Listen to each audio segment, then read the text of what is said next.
Good. Hey, on continue pour notre série sur Réconcilier. Aujourd'hui, on va ce matin parler de, comme Jean nous l'a bien introduit, sur le fait de se regarder les uns les autres, entre nous. Parce que l'apôtre Paul, justement, arrive à ce point-là où il parle au sein de l'Église, dans l'Église. Maintenant qu'on a compris l'Évangile, saisi la bonne nouvelle, qu'on a pris cette décision-là de suivre Jésus, qu'on est équipé même pour faire face au combat spirituel, faire mourir la chair comme on a vu hier. Maintenant, ça a un impact sur nos relations les uns avec les autres. Et je me rappellerai toujours d'une circonstance qui m'est arrivée. Je me rappelle d'avoir rencontré une personne, puis cette personne-là était venue me voir pour me dire à quel point elle souffrait profondément, mais elle ne me l'a pas dit de cette façon-là. J'ai découvert par la suite qu'elle souffrait profondément. Elle m'a regardé dans les yeux, puis elle m'a vraiment dit, elle dit, Mathieu, je veux juste te dire quelque chose. Tu m'as profondément blessé. Tu m'as profondément fait mal. Et là, je voulais entendre ce que j'avais fait ou je voulais comprendre qu'est-ce qui s'était passé. Qu'est-ce que j'ai fait? Et là, elle commence à me raconter la circonstance. Et être honnête avec vous, là, la circonstance n'a aucun rapport avec moi. Et là, je ne savais pas quoi faire.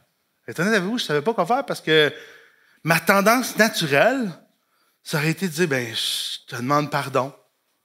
Je te demande pardon, mais d'un autre côté, je ne savais pas quoi demander. Qu'est-ce que j'avais fait? Quel était mon tort? À vrai dire, j'avais pas de tort dans ça.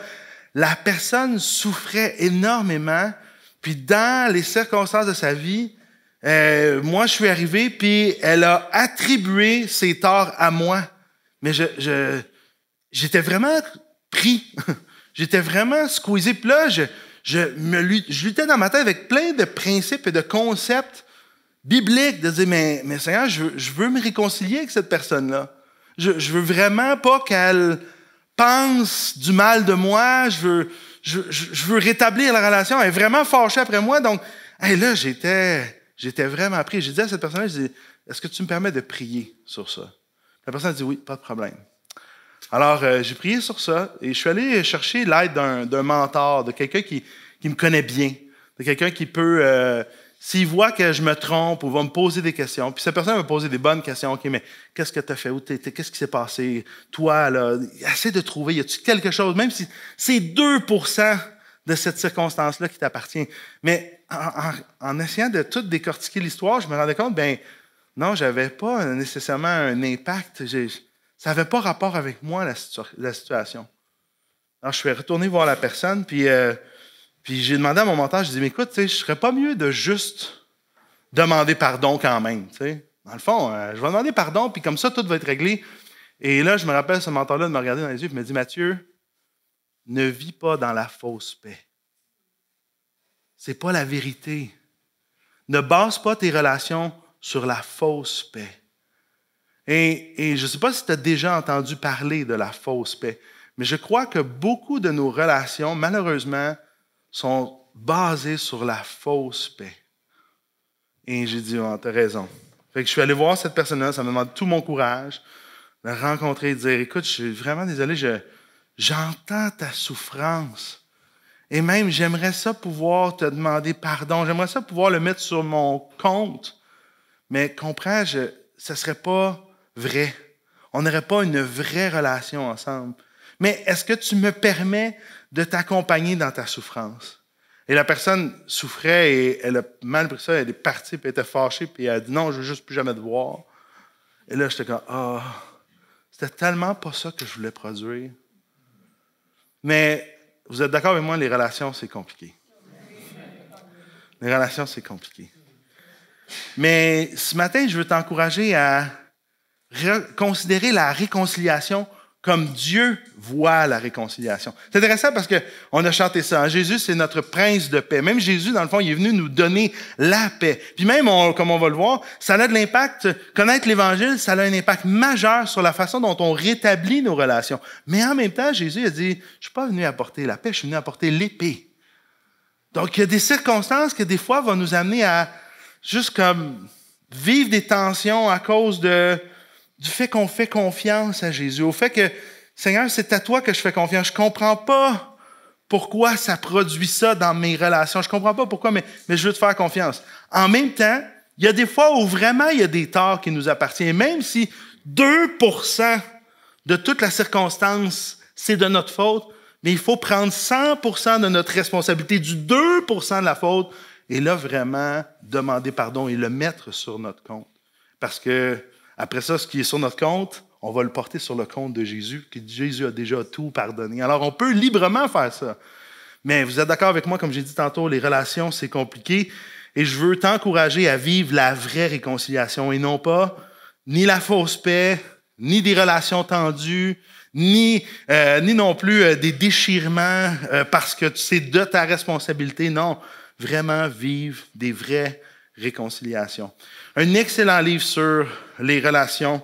J'aime juste le titre, j'ai beaucoup aimé. Là, et cet été, justement, je voulais relire ce livre-là parce que je trouvais ça tellement un bon ouvrage.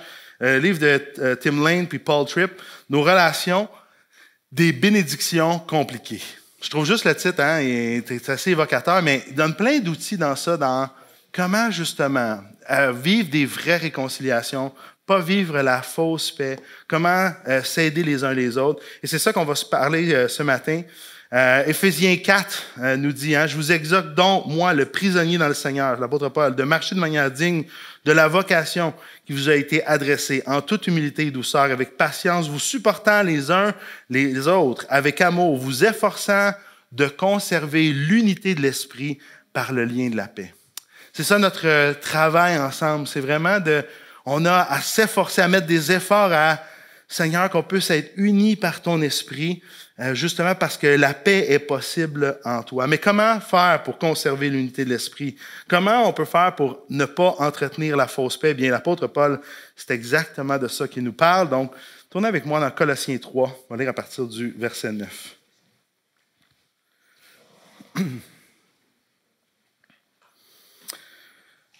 Colossiens 3, verset 9. Ne vous mentez pas les uns aux autres, car vous vous êtes dépouillés du vieil homme et de ses manières d'agir.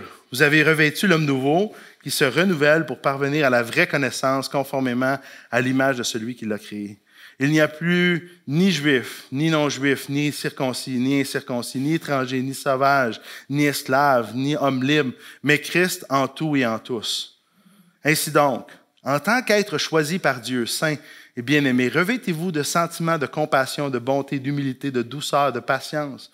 Supportez-vous les uns les autres. Et si l'un de vous a une raison de se plaindre d'un autre, pardonnez-vous réciproquement.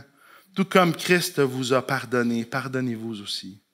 Mais par-dessus tout cela, revêtez-vous de l'amour qui est le lien de la perfection. Que la paix de Christ à laquelle vous avez été appelés pour former un seul corps règne dans votre cœur et soyez reconnaissants. Que la parole de Christ habite en vous, dans toute sa richesse. Instruisez-vous et avertissez-vous les uns les autres en toute sagesse, par des psaumes, par des hymnes, par des cantiques spirituels. Chantez pour le Seigneur de tout votre cœur sous l'inspiration de la grâce. Et quoi que vous fassiez, en parole ou en acte, faites tout au nom du Seigneur Jésus, en exprimant par lui votre reconnaissance à Dieu le Père. Éphésiens 4 va nous parler de professer la vérité dans l'amour. C'est exactement de ça qu'on va parler aussi ce matin. On va parler selon la vérité dans l'amour doit nous conduire à dépendre de Jésus. Et c'est exactement ce à quoi ça sert d'être ensemble. L'Église, c'est à ça que ça sert. L'Église sert à ce qu'on puisse se rassembler ensemble pour dépendre, non pas des uns des autres, mais dépendre de Jésus ensemble. Et dans l'Église, il y a d'innombrables occasions de dépendre de Jésus. Je vais dire ça comme ça. Hein? Les uns les autres nous amènent à dire « Oh boy, il y a du travail à faire. Il y a du travail à faire dans ma vie, il y a du travail à faire dans la vie des autres, mais ce n'est pas moi qui va faire le travail, Seigneur, c'est toi. » Alors, ça nous conduit à dépendre de Jésus. Maintenant, 3 ingrédients qui sont parlés pour l'apôtre Paul pour conserver l'unité de l'esprit. Premier ingrédient, le verset 14 nous parle de se revêtir de l'amour. Se revêtir de l'amour. L'apôtre Paul nous parle de se revêtir de l'amour qui, L'amour est beaucoup plus large que juste un sentiment de se sentir agréable ou de se sentir en présence de quelqu'un d'une bonne façon. C'est beaucoup plus que ça. C'est même au contraire. Hein? L'amour, c'est plutôt c'est une décision, premièrement. Ce n'est pas qu'un sentiment. C'est aussi un sentiment, mais ce n'est pas qu'un sentiment. C'est une décision. C'est la décision de donner. C'est la décision de se donner. Du moins, c'est la définition de Dieu. La preuve de ça, un des versets les plus connus nous parle de ça.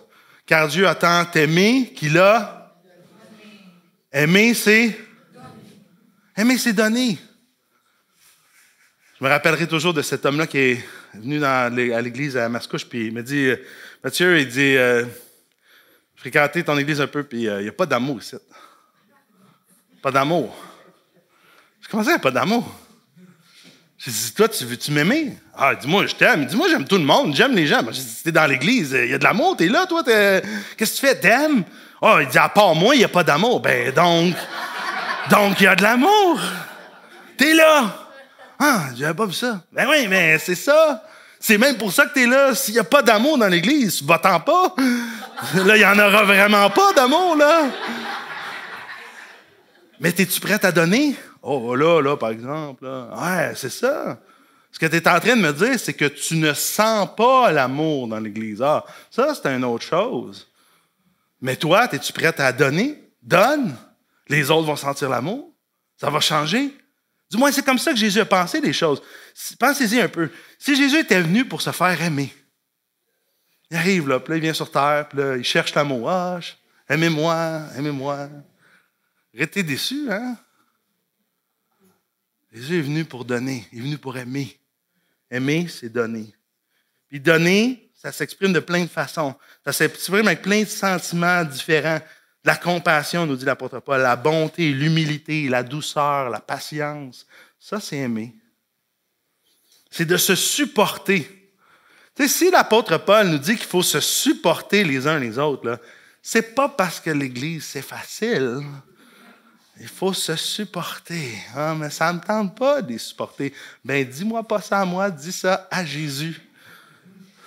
Dis ça à Jésus. Jésus, ça ne me tente pas de les supporter. Qu'est-ce que Jésus va dire? Il va dire, des fois, moi non plus, ça ne me tente pas de te supporter. C'est ça qui est le défi avec Jésus. Hein? C'est quand on arrive à lui pour faire comme, OK, bon, je vais y retourner. Je vais y aller. Je vais les supporter. Je vais les pardonner. La solution est toujours dans la personne de Jésus. Puis c'est pour ça que c'est bon, l'Église. C'est pas facile toujours, l'Église, mais c'est bon, l'Église. C'est tellement... Dans l'Église, j'ai vu les plus belles choses se produire comme les choses les plus horribles. Mais c'est bon, l'Église. L'apôtre Paul va dire aux anciens à Milet, les anciens d'Éphèse, il va leur dire que pour l'Église, Christ a donné son propre sang. Il est mort pour elle. Il l'aime. Lui, il l'aime en tout cas.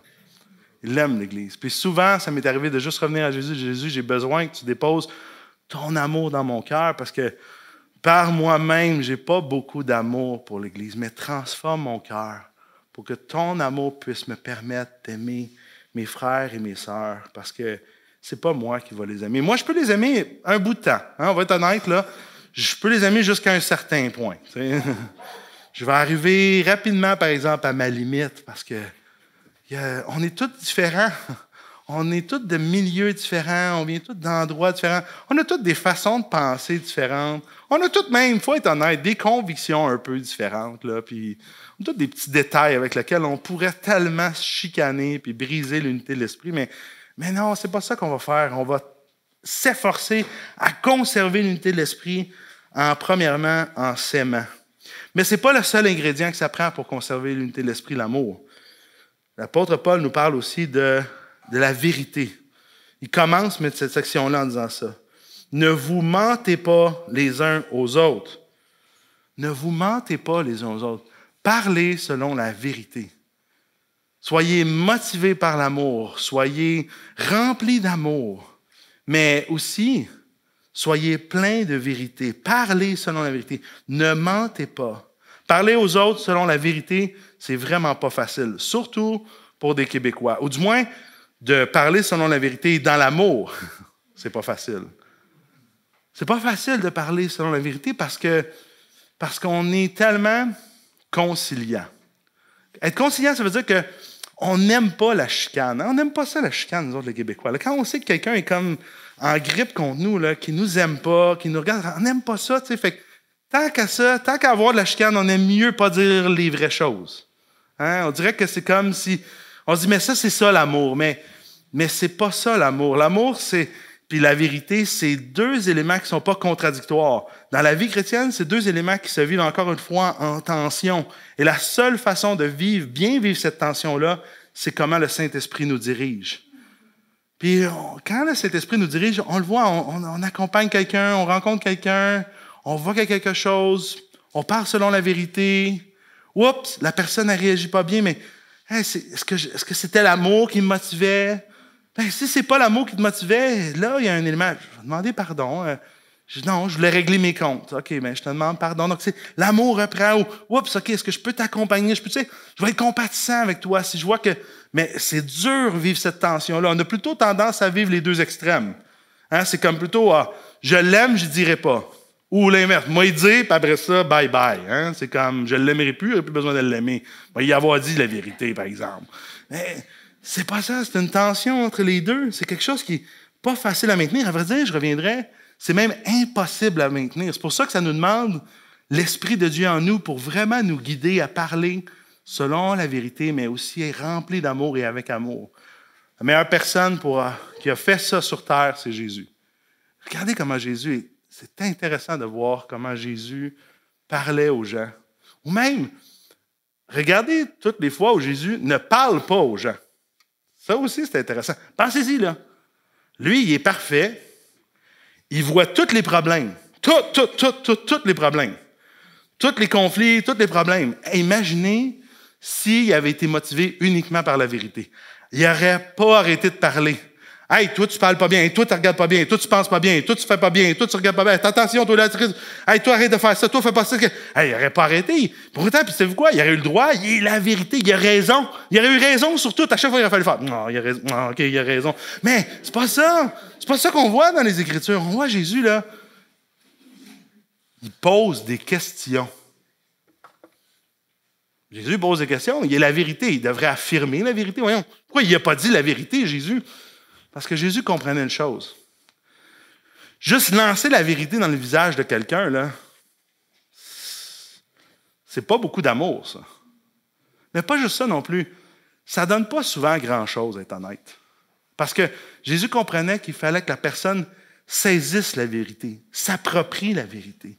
Puis pour ça, bien, il accompagne la personne et la conduire à la vérité. À ce que la personne puisse faire comme « Hey, mais ça, c'est vrai, ça. Attends une minute. Hey, je suis dans l'erreur, moi, là. Hey, attends une minute, là.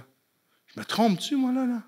Hey, est-ce que je suis en train de dire, c'est-tu vrai? Est-ce que je suis en train de faire, c'est-tu vrai? » Jésus enseigne de façon globale, mais regardez comment il pose régulièrement des questions. Il accompagne les gens en leur posant des questions. Il répond même parfois à des questions par d'autres questions avant d'arriver. Pourtant, tu dis, mais Jésus, il savait direct qu'il aurait pu arriver directement avec la vérité. Oui.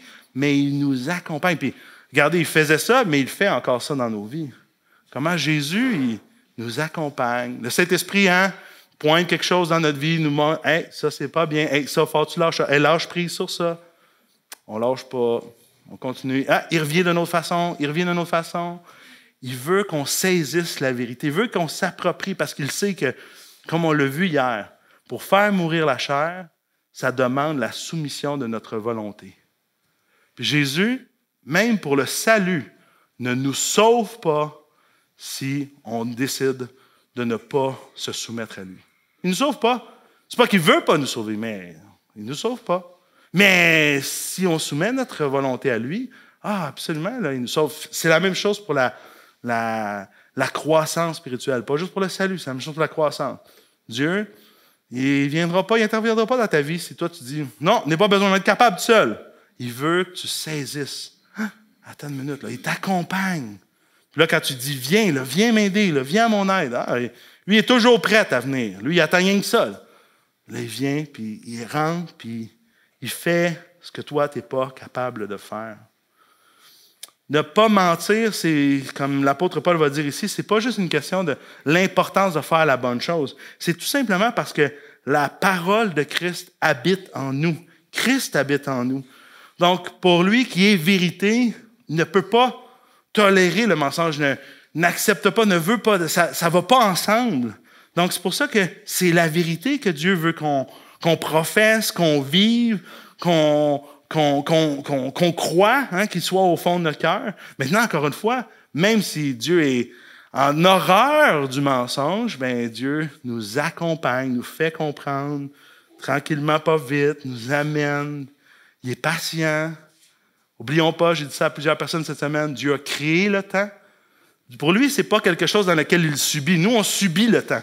Lui, c'est sa création. Donc, lui, il a tout le temps qu'il veut. Hein. Lui, le temps, il n'est pas pressé, là, lui. C'est long. Des fois, je ne sais pas si tu t'es rendu compte, hein, les choses de Dieu, des fois, c'est long. Hein? Mais c'est correct. C'est lui qui est en contrôle. Donc, en son temps, il vient, puis il vient modifier ce qui a besoin d'être modifié. Christ habite en nous, c'est pourquoi mentir ne va jamais nous conduire à la véritable paix. C'est correct que ce soit comme ça. Le Saint-Esprit va tout le temps nous rendre un peu, attention, c'est le mensonge qui est là. Attention, ce n'est pas la vérité. Dans cette relation-là, ce n'est pas selon la vérité. Là. Tu ne parles pas selon la vérité. Tu caches des choses ou tu prends des détours. Ou dans cette situation-là, ce n'est pas la vérité qui t'habite. Et le Saint-Esprit nous rend inconfortables. Donc, il est là, puis il nous accompagne. Je me rappelle, un de mes mentors m'avait dit ça un jour. Il m'avait dit, Mathieu, il dit, trop souvent dans les ministères que j'ai pris en charge, trop souvent, j'ai dirigé en essayant d'éviter les conflits. Ne fais pas la même erreur. Parfois, quand on dirige, on donne une direction à notre famille ou à notre entreprise, ou on a une poste de responsabilité au travail ou à l'école, ou on est en responsabilité à l'Église, parfois, on essaie de vivre en essayant d'éviter tout conflit. Ben, en même temps, je ne vous encourage pas à provoquer les conflits. C'est pas ça que je vous dis. Là. Ce que je vous dis, c'est que des fois, on n'ose pas comme vraiment de la bonne façon, avec amour, confronter une personne.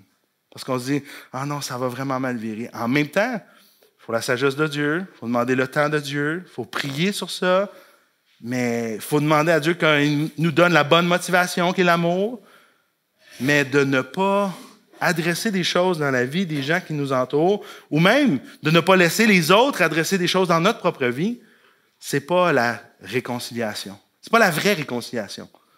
Alors, le Seigneur nous encourage à vivre dans la vérité et à parler selon la vérité. C'est intéressant, l'apôtre Paul va parler de s'instruire les uns les autres et s'avertir les uns les autres. Il y a comme un côté prescriptif puis un côté correctif. Hein, on doit comme s'instruire, s'enseigner, hein, prendre les devants à dire, à faire attention, tu sais, attention, faut faire, de ne pas faire ci, de ne pas faire ça, à revenir aux Écritures, regarder, mais il y a un côté aussi correctif. Attention, regarde ce que tu as fait. Donc, il y a un élément, parler selon la vérité, il y a un élément prescriptif puis un élément correctif. La solution, c'est ce qu'on a vu hier. Du moins, l'apôtre Paul revient toujours avec ça dans le contexte, dans le passage qu'on a venu. Il parle de l'importance d'être revêtu de l'homme nouveau.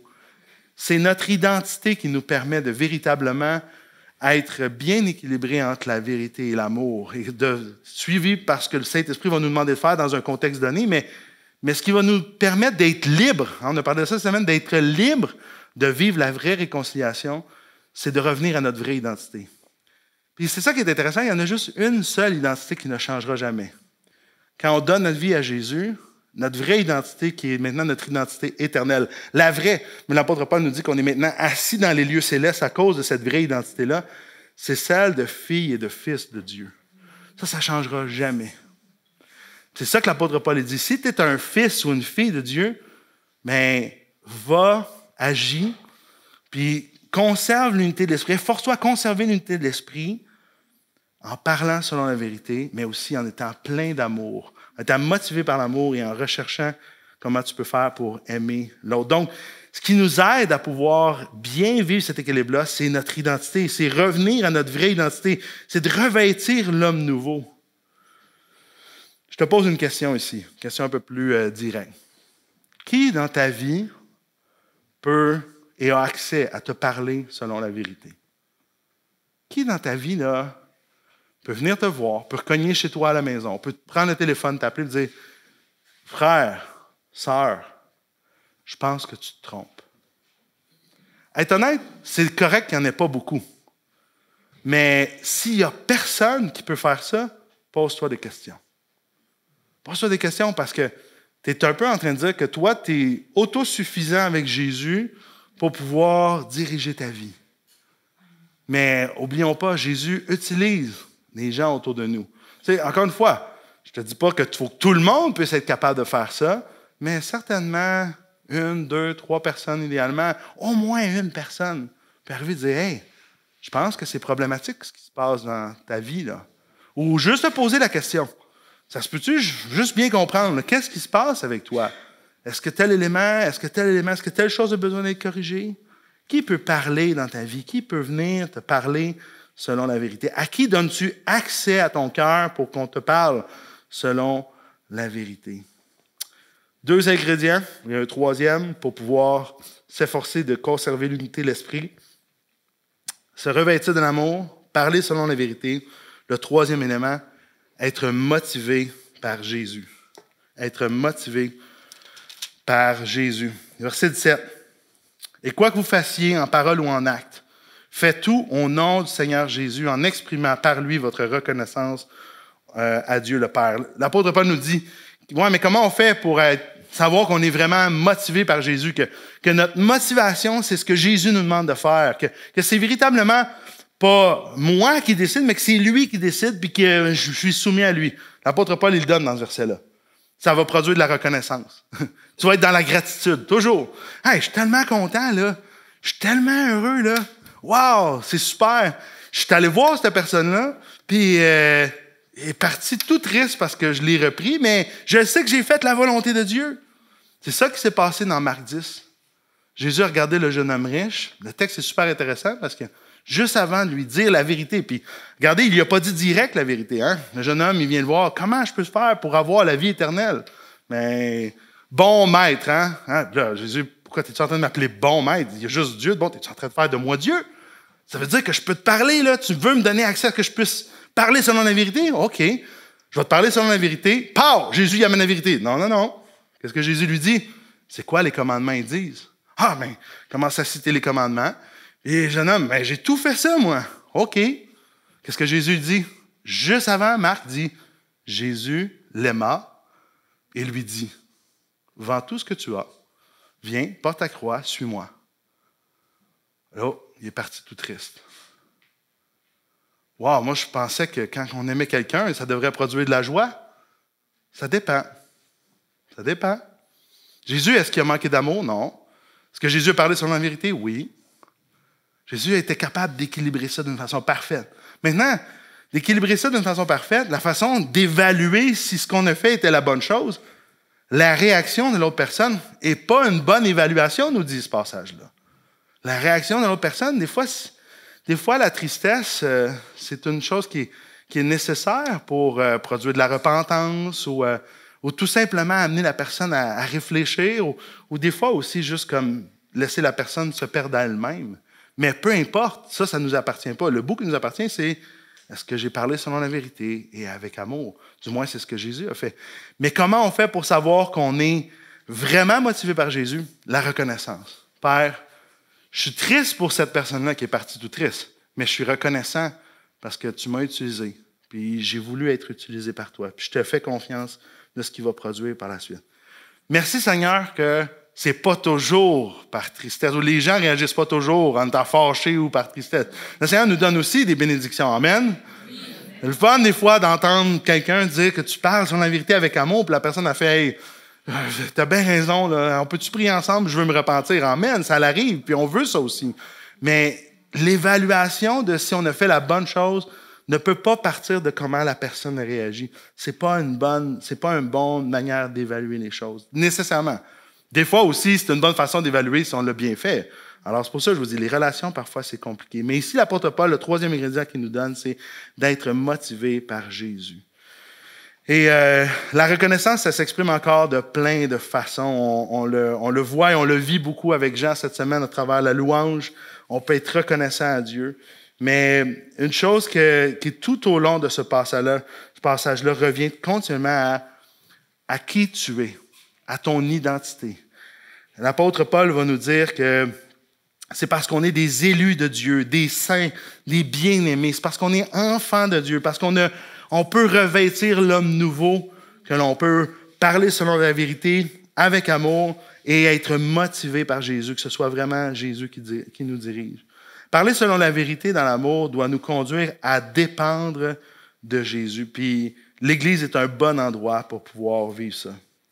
Si on se revêt de l'amour, si on parle selon la vérité, si on recherche à être motivé par Jésus, ça va avoir un impact majeur sur la façon dont on va gérer nos relations dans l'Église, mais pas seulement dans l'Église. Continuons de lire ce que l'apôtre Paul nous dit ici par rapport à nos autres relations. Regardez ce que ça devrait avoir comme impact aussi. Verset 18. « Femmes, soumettez-vous à votre mari comme il convient dans le Seigneur. Marie, aimez votre femme et ne vous aigrissez pas contre elle. Enfants, obéissez en tout à vos parents, car cela est agréable au Seigneur. Père, n'exaspérez pas vos enfants de peur qu'ils se découragent. Esclaves, obéissez, ou on pourrait dire ouvriers, obéissez en tout à vos maîtres, à vos employeurs terrestres, et pas seulement sous leurs yeux, comme le feraient des êtres désireux de plaire aux hommes, mais avec sincérité de cœur dans la crainte de Dieu. Tout ce que vous faites, faites-le de tout votre cœur, comme pour le Seigneur, et non pour les hommes, sachant que vous recevrez du Seigneur un héritage pour récompense. En effet, le Seigneur que vous servez, c'est Christ, mais celui qui agit injustement recevra le salaire de son injustice. Il n'y a pas de favoritisme. Chapitre 4, verset 1. Maître, accordez, ou employeur, accordez à vos employés, vos esclaves, ce qui est juste et équitable, sachant que vous aussi, vous avez un maître dans le ciel.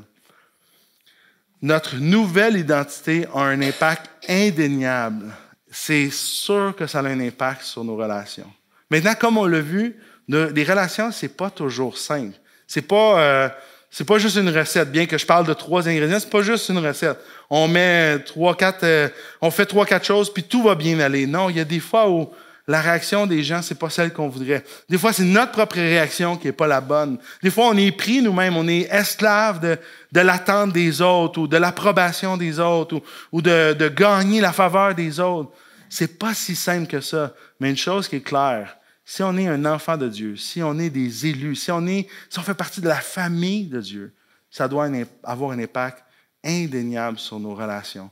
Et que Dieu nous aide, que Dieu nous guide dans la façon dont on doit gérer les relations les uns avec les autres. Que Dieu nous aide dans l'Église à être des modèles, parce que comme on va le voir demain, c'est la teneur de nos relations dans l'Église qui est ce qui fait que ça brille et que ça devrait être différent du monde à l'extérieur.